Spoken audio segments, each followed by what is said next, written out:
It's your boy Anime Princess, back for another Spark Leaguestart. Let's go. Alright, for anyone new to the channel, we make a lot of Spark content. And the goal of this video is, first of all, to see if Spark is the right Leaguestart skill for you, and then make sure you have the strongest and most successful Leaguestart of your PoE career. Let's get into why you might want to play this cold conversion crit-based spell build. First of all, it generates lots of projectiles and we don't really need to aim them. We just shoot in the general direction of the enemies and we'll naturally have pretty good screen-wide coverage. Now, if you've never played a skill where you don't have to actually click on enemy heads to kill them, you're in for a treat because it's a really comfortable playstyle. We're cold-based, which means we chill, freeze, and also shatter enemies. So we'll have slower enemies and they will leave no corpses behind. Since there's no corpses, strongbox mods that detonate corpses will not proc, and any on-death effects, such as porcupine quills, will also not proc. We can do all League mechanics, but on Leaguestart, I would focus on mechanics that can be done in closed-off spaces, which means no to Legion.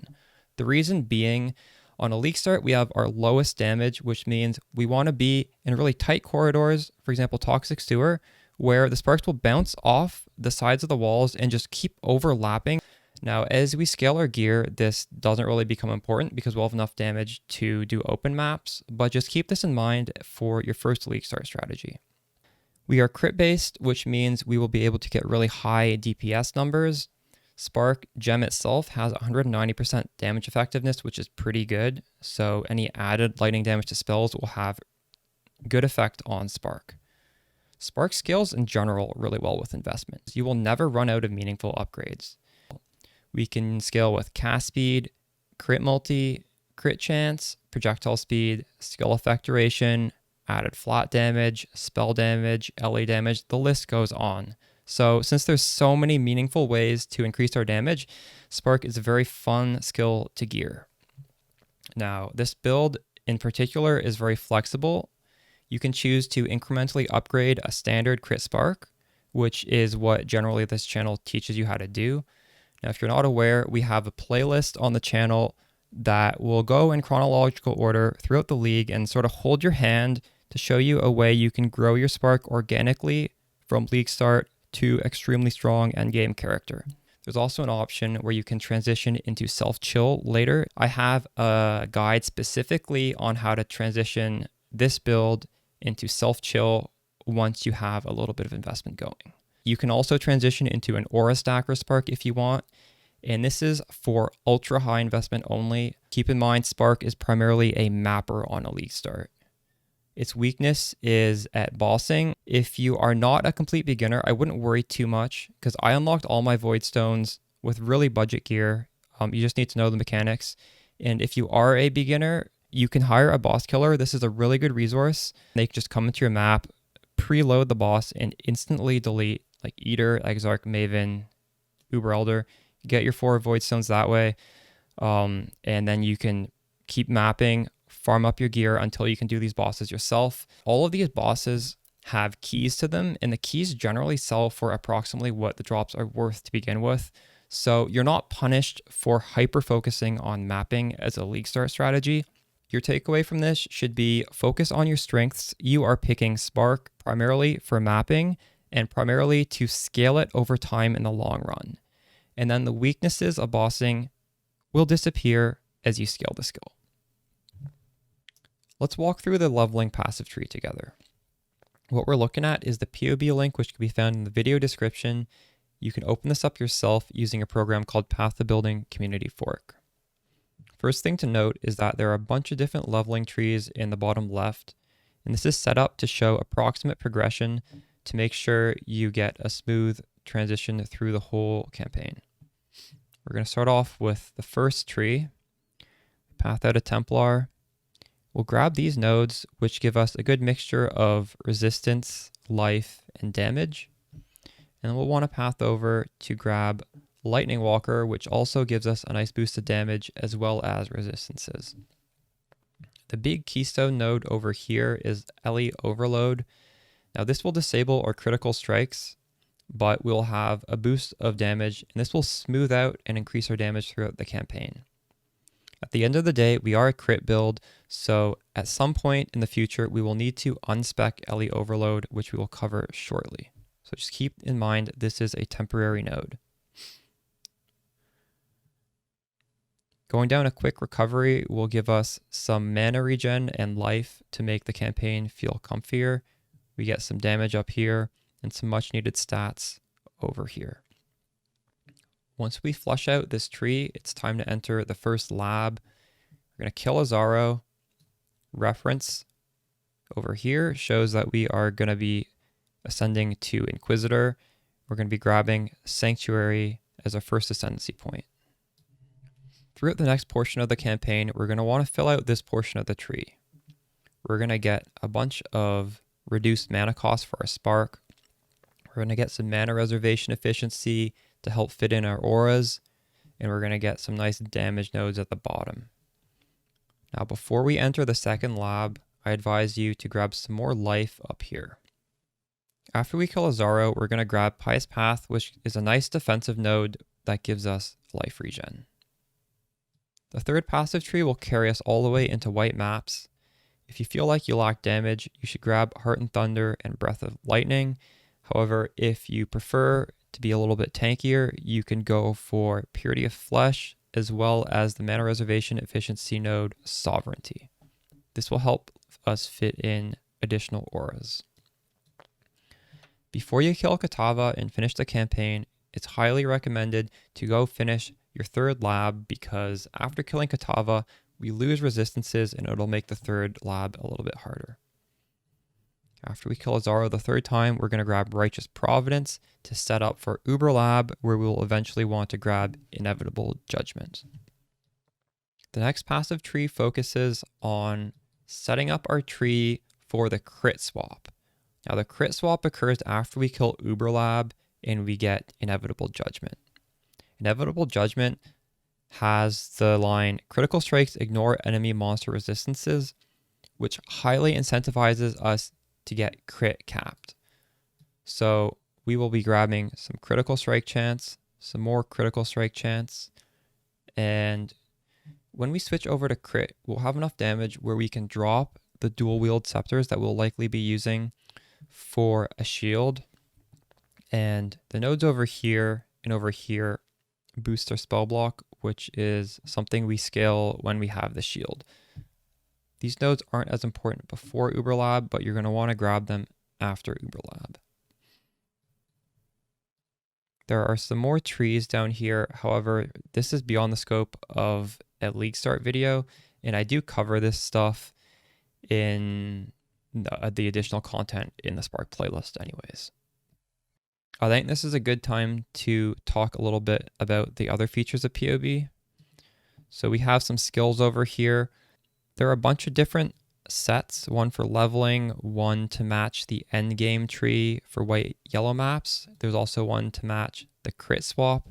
So you can set this up according to which tree you're following. For white and yellow maps, our 5-link does not have any crit because we still have LE Overload spec'd. So we're using Lightning Pen. And with the crit swap, we are going to swap that for increased critical strikes. If you don't have a 6-link, you just don't use the increased critical damage. We also have sets of items for each different tree. You just have some really basic gear. There's no uniques in the pleb gear. Now for budget endgame, there are some suggestions of uniques. All of these are pretty cheap. Call of the Brotherhood might be a little expensive, so if this is expensive, don't prioritize this. You probably want a 5-link, maybe even a 6-link before you grab this. Everything else should be in the 1C range. Now, as you get into white and yellow maps, I do suggest aiming for around 10,000 armor. We're going to have armor on most of these bases. You can get a lot of armor on a helmet, and if you're playing Trade League, you can just trade for one. You can get around 900, 1,000 armor. They are quite plentiful.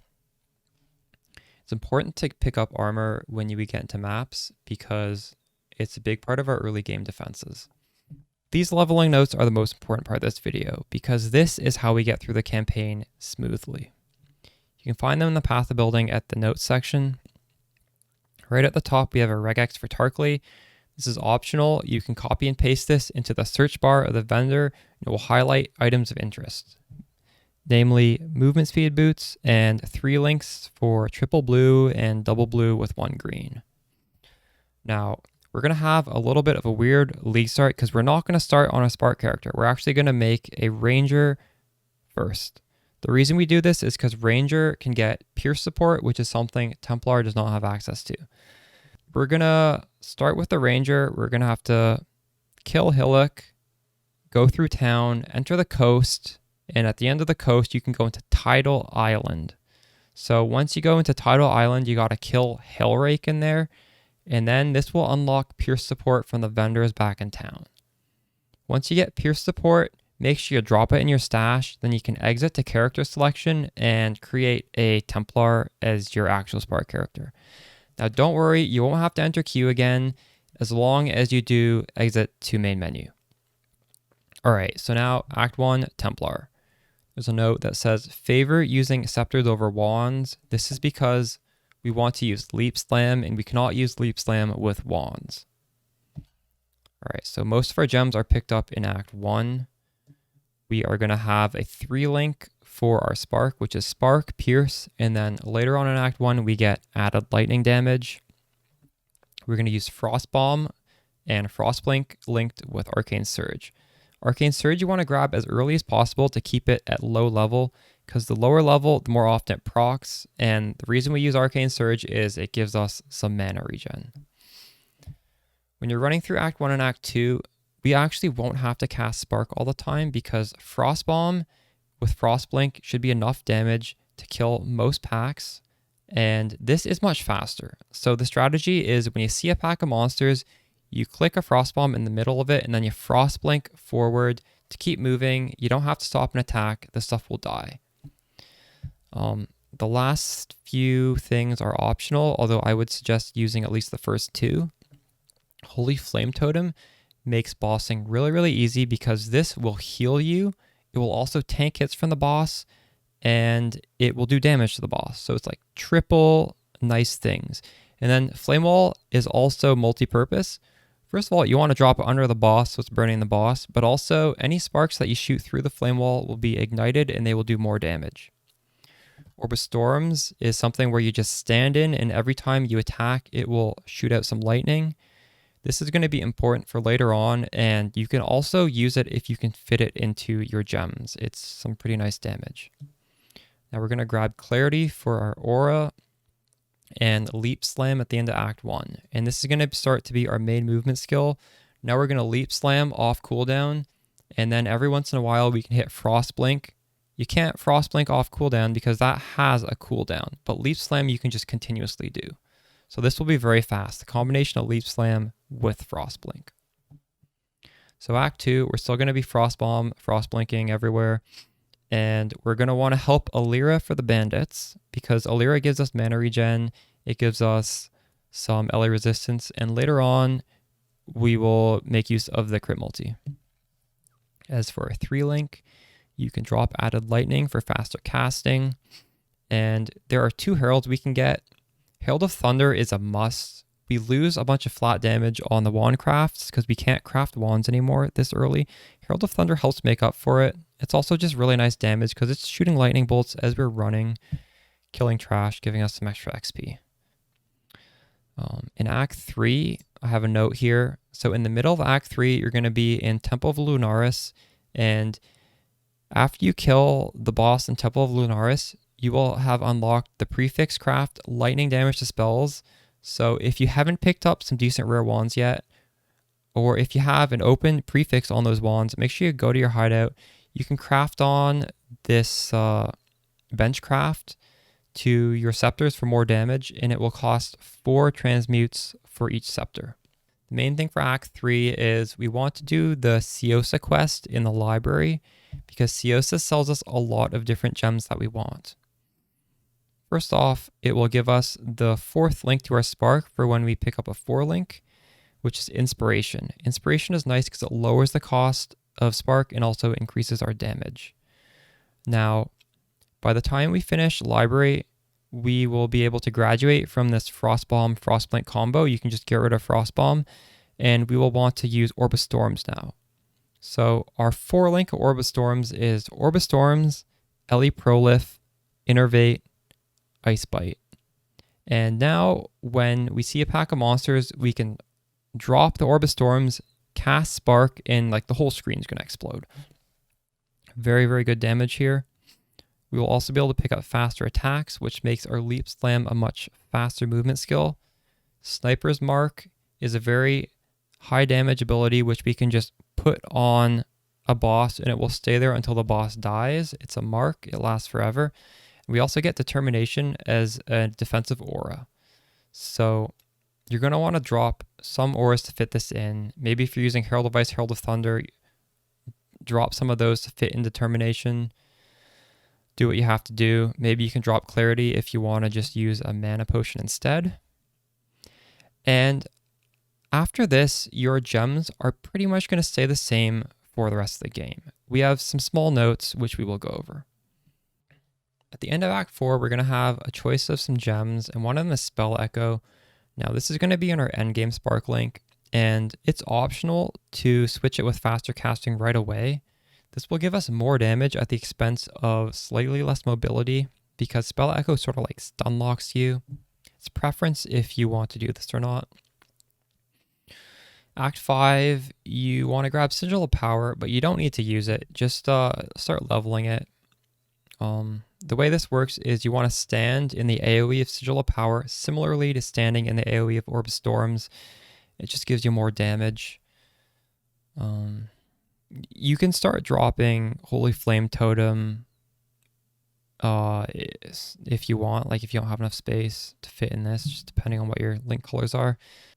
Now, Act 6, the game gets significantly more difficult, so I advise you go to your hideout, go to the crafting bench, craft resistances on as many pieces of gear as you have open suffixes so that you can hopefully cap your Ellie res.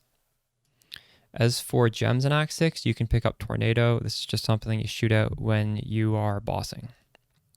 Act 7, I have a note here, where after you complete Cruel Lab and you grab the Sovereignty Mana Reservation node, you can drop Herald of Thunder for Zealotry. So now you'll have Zealotry, Determination, and maybe your Clarity will be too high level to fit in. If it is, just grab a level 1 Clarity from a vendor and level it up to whatever you can get it to. And the Act 8, 9, 10, there is no new gems, so we are done.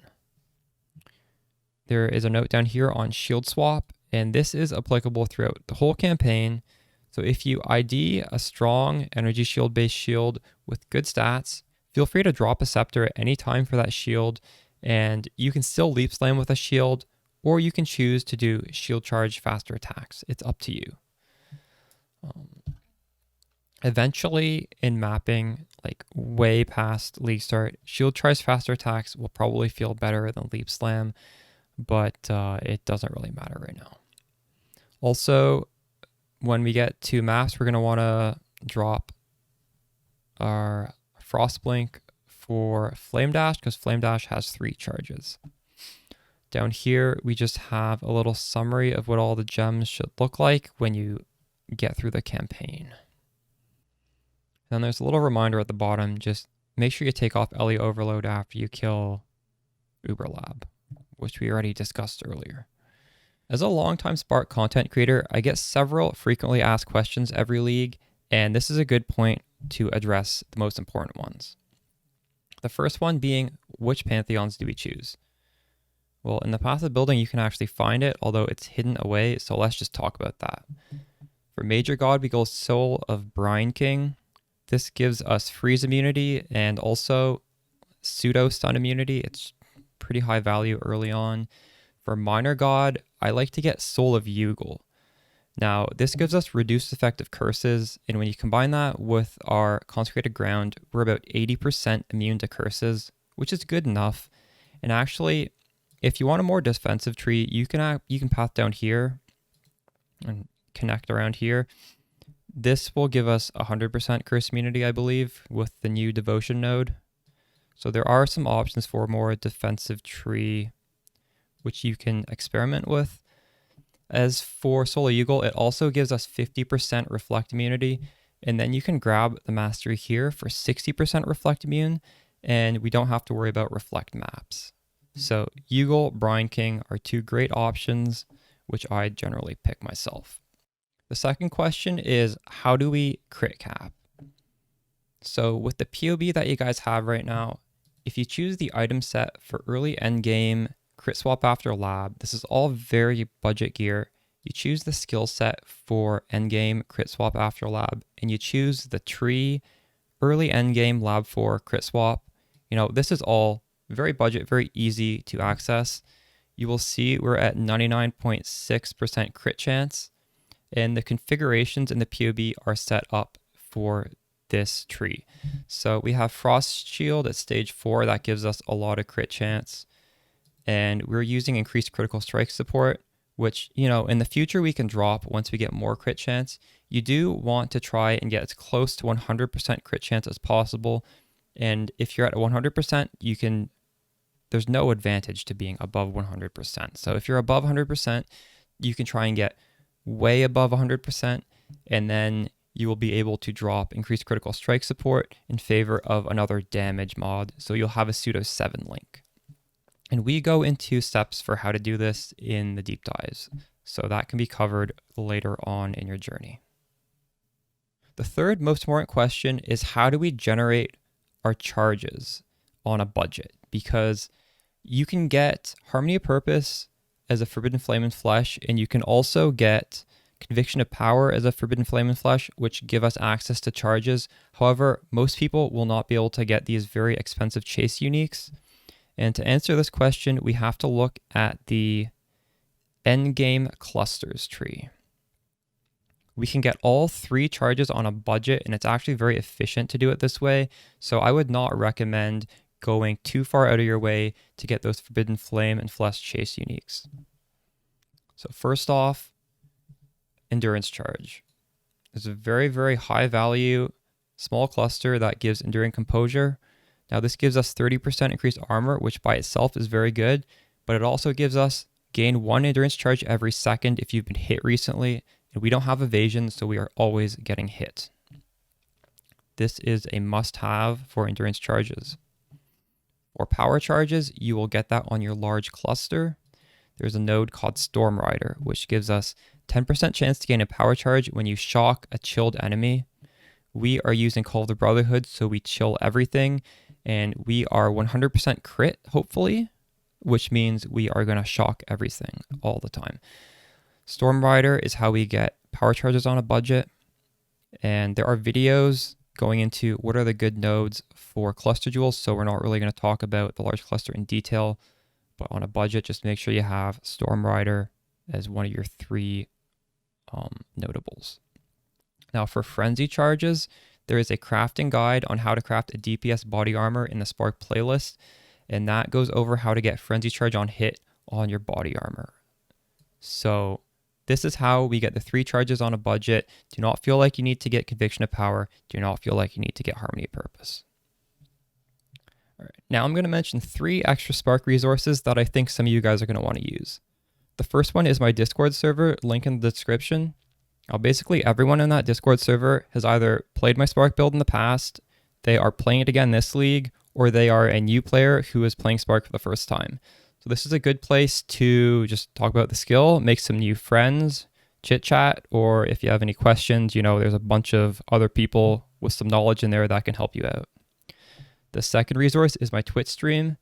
Now, I will not answer DMs on Discord. I have a full-time job. I have other responsibilities. However, when I go live on Twitch, I'm doing so with the understanding that I will be helping out people who have questions. So if you see me live on Twitch and you're kind of stuck or you have any issues, feel free to come into a Twitch chat and I will try and give you some advice. So that's a good way to get in touch with me. And the third resource is my YouTube Spark playlist, link again in the description. Now, we've been doing Spark videos for over a year now, and I'm constantly culling that playlist to get rid of outdated information, and I put the new important videos in there. So everything in that playlist is going to be relevant. And since it goes back so far, pretty much all issues that people have, there's going to be the answer in that playlist. I try not to keep any fluff in there. It's all pretty straightforward. It's a good way to get some ideas how to grow your character, or, how to get budget gear, just like whatever, it's probably in there. All right. Now into Spark's core defensive layers, which I'm going to list in order of importance. First off, we want to have high spell block. This is achieved through the use of Tempest Shield, some passive skill points on the tree, and if needed, we can get some on a rare body armor as well as a shield. Next, we want to have a high armor value coupled with some physical damage reduction. The armor is achieved through Determination Aura, flasks, as well as choosing armor bases for our gear if at all possible. The physical damage reduction is achieved with endurance charges. We can easily get these with the small cluster shown on the path to building. Freeze and chill is important, and this is achieved either through using added cold damage early on and transitioning into a Call of the Brotherhood. High life and energy shield regeneration is just naturally had by all Inquisitors who go Pious Path, so we will be having this as well. Attack block, we're going to have this defensive layer whether we want it or not, because we are going to be running a shield, and all shields contain block. Now, if we are deciding to use the Aegis Aurora shield, we might want to actually scale attack block and try and cap it. And the last one would be 80% curse reduction. This is just naturally had by using Soul of Ugal for a Pantheon, as well as the Inquisitor Pious Path Ascendancy. I think we can wrap up this video with some discussion on unique items. We will start by going over some earlier, more budget options, and then we'll talk into the more expensive ones that might be chase goals. I think the one that stands out first would be Call of the Brotherhood. This doesn't necessarily give us more damage. However, it converts so much of our damage to cold, which lets us freeze and chill everything. And this is a huge defensive layer, so I would strongly recommend this at some point. Next off, we have the Magnate, which if it's cheap is just simply quite powerful. And Doriani's Invitation Heavy Belt. This gives us quite a bit of damage, and it also gives us lifesteal. Now, there's quite a few ways of getting lifesteal, but this is the simplest since you just have to throw a belt on. Next off, we have some chase uniques. Aegis Aurora is a very, very good defensive option. This normally ends up being pretty expensive, and I generally don't go for it. The last time I went Aegis Aurora was Sentinel League, and this was because specifically in that league, we had to run in the middle of hundreds of enemies to pop our Sentinel without even attacking them. So we'd be getting hit with hundreds and hundreds of small hits, and that's when Aegis Aurora is strong. So, well, if you're a character that just likes to never die, push 100 through mapping, I'd say this is a no-brainer. Otherwise, it's simply a luxury item. Glorious Vanity is a jewel that starts off pretty expensive and then gets cheaper as the league goes on. I would recommend everybody at some point get the version that has Sacrifice in the Name of Doriani. This gives us a lot of energy shield, which is leveraged through Pious Path to give us a ton of survivability and regen. You really want to choose one that converts all your nodes into really good nodes. If you don't know how to do that, there is a video in the Spark playlist on how to choose a strong one. And that's based on the number. You're going to have to figure out how to get one with a good number and which ones are the good numbers, and that's what I go over. The final chase uniques are the Forbidden Flame and Forbidden Flesh combos. There are two that stick out in particular to me, which is Harmony of Purpose as well as Conviction of Power. Now these are going to act as substitutes for the small cluster that already gives us endurance charges, because both of these also serve the purpose of giving us charges. However, there's the added benefit of the Forbidden Flame and Forbidden Flesh giving us even more charges. For example, Conviction of Power, instead of us being capped at 3 endurance charges, this gives us 4. It also gives us 4 power charges, and each power charge gives us 40% critical strike chance, so we were getting quite a bit of damage from this as well. Harmony of Purpose does not give us the extra 4th charge, but it also gives us the Frenzy charges. Frenzy charges give us more damage. I'd say both of these are in line with each other. All right, I think we're going to wrap up this video now. I've talked about everything I need to talk about to make sure you guys have a strong and successful league start. For next steps, you need to check out the Spark playlist. Sub if you like this video, and I will catch you live on Twitch playing Spark as well when the league starts. All right, peace out, guys.